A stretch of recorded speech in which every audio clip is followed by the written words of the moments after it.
ସମ୍ବଲପୁର ଜିଲ୍ଲା ରେଢ଼ାଖୋଲ ବ୍ଲକ କାଙ୍କଣପଡ଼ା ନେ ଭୀମ ଭୋଇଙ୍କର କର୍ମପୀଠ ଯେନେ କି ଭୀମ ଭୋଇ ରହିଥିଲେ ଗାଈ ଚରାଉଥିଲେ ସେ ଜାଗା ନେ ମୁଇଁ ବର୍ତ୍ତମାନ ଅଛେ।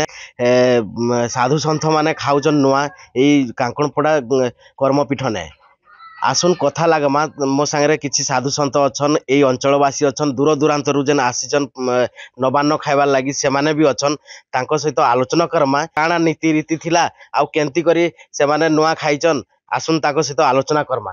ମୋ ସାଙ୍ଗରେ ମଦନ ବାବା ଅଛନ୍ ଯେ କି ଇधର ରହି ଆସୁଛନ୍ ବହୁତ ଦିନନୁ ସେ ଅଛନ୍ ତାଙ୍କ ସହିତ ଆଲୋଚନା ପ୍ରଥମେ କରମା। ଆଜ୍ଞା କେନ୍ତା ଯେନ୍ ରୀତିନୀତି କେମିତି କିନା ପାଳନ କଲେ କେମିତି ନୂଆ ଖାଇଲେ କେତେ ଖୁସି ଲାଗୁଛି ଆପଣ ଦିନଟା ନବାନ୍ନ ଉପଲକ୍ଷେ ମୋତେ ବହୁତ ଖୁସି ଲାଗୁଛି କାହିଁକି ଆମ ଗୁରୁ ଧର୍ମ ପରମ୍ପରା ଏବଂ ଆମର ମାନବ ଜାତି କୃଷି ଭିତ୍ତିଭୂମିରେ ଯେମିତି ଆମର କାର୍ଯ୍ୟକ୍ରମ ହେଉଛି ତ ସର୍ବପ୍ରଥମେ ଆମେ ଧାନ ଗଛରୁ ଧାନଟାକୁ ଉଦ୍ଧାର କରୁ ତାପରେ ଆମେ ସେ ଧାନରେ ଚୂଡ଼ା ତିଆରି କରି ବାଲ୍ୟଲୀଳା ମହୋତ୍ସବରେ ସେ ଜାଗାରେ ଚୂଡ଼ା ଗୁଡ଼ ଘୃତ ନଡ଼ିଆ ଫଳମୂଳ ଇତ୍ୟାଦି ସମସ୍ତ ଭୋଗ ତିଆରି କରି ଆମେ ତାଙ୍କୁ ପ୍ରସାଦ ହିସାବରେ ପ୍ରଭୁଙ୍କୁ ସମର୍ପଣ କରୁ। ତାପରେ ସମର୍ପଣ କରି ସାରିଲା ପରେ ସମସ୍ତଙ୍କର ଉପସ୍ଥିତିରେ ଭଜନ ଗାନ ହେବ ସ୍ତୁତି ପ୍ରାର୍ଥନା ହେବ ବିଭିନ୍ନ ପ୍ରକାର ସମାରୋହ ହେବ। ତାପରେ ଆମେ ସମସ୍ତେ ଗୁରୁଦ୍ୱାର ସମର୍ପଣ କରି ସାରିଲା ପରେ ତାକୁ ଆମେ ସମସ୍ତେ ବାଣ୍ଟିକିରି ପ୍ରସାଦ ସେବନ କରୁ। ପାଖାପାଖି କେତେ ସାଧୁ ସନ୍ଥ କେନ୍ କେନ୍ ଜାଗାରୁ ଆସିଛନ୍ କେମିତି ମାନେ ନୂଆ ଯେନ୍ ଖାଉଛ କେତେ ଖୁସି ସେମାନେ ବି ଅନୁଭବ କରୁଛନ୍। ଆମର ତ ପୁରୀରୁ ଆସୁଛନ୍ତି କଟକରୁ ଆସୁଛନ୍ତି ଏବଂ ଢେଙ୍କାନାଳ ଆଉ ସୁନ୍ଦରଗଡ଼ ବୌଦ୍ଧ ଏ ସମସ୍ତ ଅଞ୍ଚଳରୁ ଭକ୍ତମାନେ ଧୀରେ ଧୀରେ ଉପସ୍ଥାପନା ହେଉଛନ୍ତି। ବହୁତ ଗୁଡ଼ିଏ ଭକ୍ତ ବି ହେବେ ଆଉ ସେମାନଙ୍କର ମନଟା ଏଇ ନବାନ୍ନ ଉପଲକ୍ଷେ ବହୁତ ଆଗ୍ରହ ଥିବାର ଲାଗି ସେମାନେ ଦୂର ଦୂରାନ୍ତରରୁ ସେମାନେ ଆସୁଛନ୍ତି। ଏଇ ଦିନକୁ ଟାକି ରଖି ଏଇ ଦିନଟାକୁ ସେମାନେ ଟାକିକି ରହିଥିଲେ ଆଉ ସେମାନେ ମୋତେ ସବୁବେଳେ ପ୍ରଶ୍ନ କରୁଥିଲେ ଆଜ୍ଞା ନବାନ୍ନ କେବେ କହିଲି ନାଇଁ ଆମର ସେପ୍ଟେମ୍ବର 2 ତାରିଖରେ ଆମେ ନବାନ୍ନ ଏଇଟା କରିବା କହିଲାକୁ ସେମାନେ ସମସ୍ତେ ନିମନ୍ତ୍ରିତ ପାଇକିରି ସମସ୍ତେ ଉପସ୍ଥିତ ଅଛନ୍ତି। ଆପଣ ଆସିଲେ ନୂଆ ଏଇଠି ବସିନା ଖାଇଲେ କେତେ ଖୁସି ଆପଣ କେତେ ଖୁସି ଅନୁଭବ କରୁଛନ୍। ଆଜ୍ଞା ମୁଁ ବହୁତ ଖୁସି ଅନୁଭବ କରୁଛି ଆଉ କାଙ୍କଣପଡ଼ା ଭଳିଆ ଜାଗାରେ ଏତେ ବଡ଼ ଆୟୋଜନ ହେଉଛି ସେଥିଲାଗି ମୁଁ ବହୁତ ଖୁସି। ଭବିଷ୍ୟତରେ ଆଉ ଟିକେ ଏଇ ଜାଗାର ଉନ୍ନତି କର୍ମା ନବାନ୍ନରେ ଯେମିତି ଅଧିକା ଲୋକ ସଂଖ୍ୟା ହେବେ ସେଥିଲାଗି ଆମେ ପ୍ରୟାସ କର୍ମା।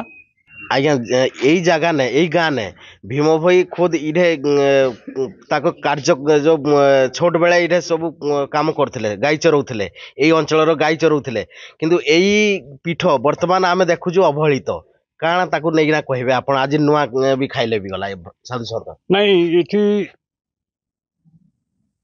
ଏଇଠି ଭୀମ ଭୋଇ ଥିଲେ ଏବଂ ଭୀମ ଭୋଇଙ୍କର ଯୋଉଠି ଅନ୍ୟମାନେ କହୁଛନ୍ତି ଆମଠି ଅଛନ୍ତି ଥିଲେ ତାର କିଛି ପ୍ରମାଣ ନାହିଁ କିନ୍ତୁ ଏଇଠି ଭୀମ ଭୋଇଙ୍କ ଗାଁରେ 2 ଡିସମିଲ୍ ଜାଗା ଅଛି ପଟା ଅଛି। ତ ଏଇଠି ଭୀମ ଭୋଇ ଯେ ବାଲ୍ୟକାଳରେ ଥିଲେ ଏବଂ ଏଇଠି ଗାଈ ଚରାଉଥିଲେ ଲୋକଙ୍କୁ ସେବା କରୁଥିଲେ ଏବଂ ଚୈତନ୍ୟ ପ୍ରଧାନ ଦିନକର ଘଟଣା ଚୈତନ୍ୟ ପ୍ରଧାନ ଭାଗବତ ଅଧ୍ୟାୟ ନ ଶୁଣିଲେ ସେ ଖାଆନ୍ତି ନାହିଁ।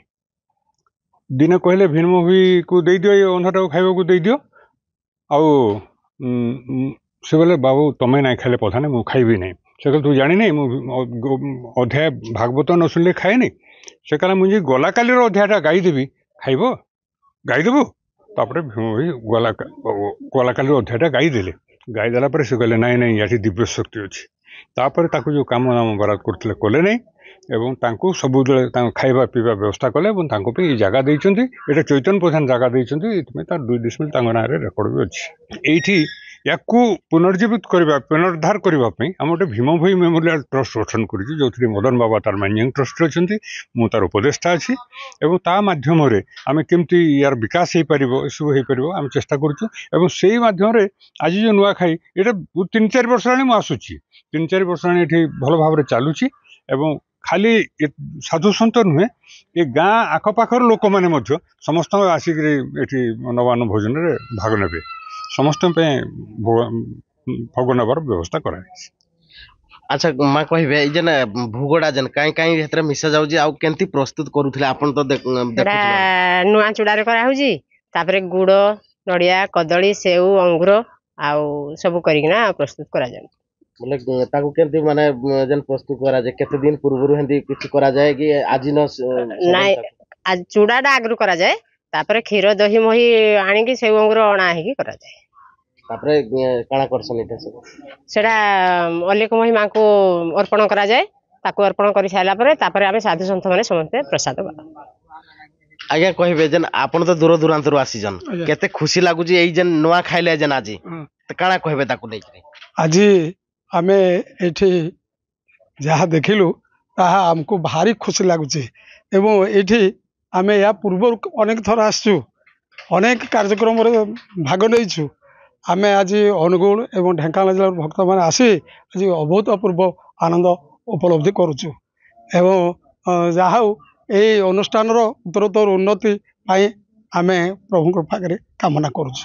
ଆପଣ ମାନେ ଶୁଣୁଥିଲେ ସାଧୁ ସନ୍ଥ ଆଉ ଏଇ ଅଞ୍ଚଳର ଲୋକ ମାନେ ଯେନ୍ ଆସିଥିଲେ ନବାନ୍ନ ଖାଇବାର ଲାଗି ଆଉ ଦୂର ଦୂରାନ୍ତରୁ ଯେନ୍ ମାନେ ଆସିଛନ୍ ବି ସେମାନେ ତାଙ୍କ ମୁଖରୁ ଆପଣ ମାନେ ଶୁଣୁଥିଲେ ସିଧାସଳଖ ଯେ କୋଉ ଭଳି ଭାବରେ ନୂଆ ଯେନ୍ ଖାଇଲେ ତାକୁ କେମିତି କରି ଖୁସି ଅନୁଭବ କରିଛନ୍ ଆପଣ ସିଧାସଳଖ ଶୁଣୁଥିଲେ।